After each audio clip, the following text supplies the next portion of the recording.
So we're in week 7. We're working on all the structural. We have a bunch of the beams in the basement done.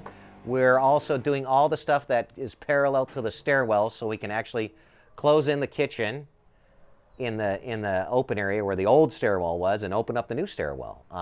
That's pretty much what we got going on this week. It's been a lot of work just getting these beams in to jack up the house while you're getting the beams in and supporting the beams while you're trying to get the posts in. And it's kind of like a little dance that we have to do back and forth with jacks and everything. So it's been a lot of work, but we're barreling along. I mean, we got what, 1, 2, 3, 4, 5, 6, 7, 8 beams in, and as many posts in so far, and we only got, that's about half of them.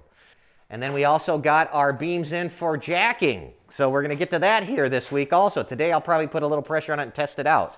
You'll see on like the time lapse that we had to crib up both sides of our main beams in the floor here. We had cribbed up, and then you crib up, you can take all our jacks out of the way. We can pull all the old framing out and then put the new framing in. And that's what we've done here is basically we've replaced these huge 6x8s with fresh 6x8s and posts and footings, and got all the weight back down on all footings. So it's like a 3-phase process that you have to kind of go through just to replace like a beam like this. So yesterday we did a quick beam replacement, or wall replacement actually. So we had cribbed up both sides of the wall here, demoed the old wall, and then jacked this new beam in place and got the post in and everything like that, and then pulled our cribbing down. We had to, we're also going to do the same thing on this next one over. We've cribbed both sides. We'll take out part of this wall. We're not going to do the whole thing. The wall actually stops here. So we'll take out all this old framing, cut the ends of these joists in, and then we're going to slip a beam up inside there and then catch it there.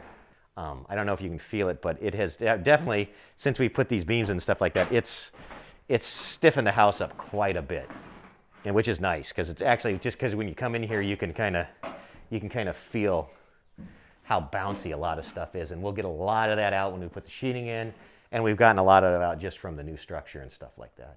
And we cut a hole. Because we had to get rid of the old stairwell, and a lot of that area that was actually there was framed, just halfway framed in, and it was kind of, we'll call it a homeowner special, sort of in spots. So we had to get all of that out to actually replace it and frame it. And now it's just easy. Now we just put joists in, joist hangers, slap some floor in. And then they have a huge kitchen now, which is amazing because the kitchen actually will start right about here and over, rather than it just used to be this little corner here. And then they had a little breakfast nook. And a lot of the area was just taken up by that stairwell that did absolutely nothing for them. So, and then the stairwell will get moved underneath the old stairs. You can't really see, I mean, it still looks wavy, but we've managed to probably pull 1 inch to 1.5 inches of wave out of this hole. If we can look at that top sill there, or that top plate, that was a lot worse. And it just so chopped up that it was like zigzagging on us.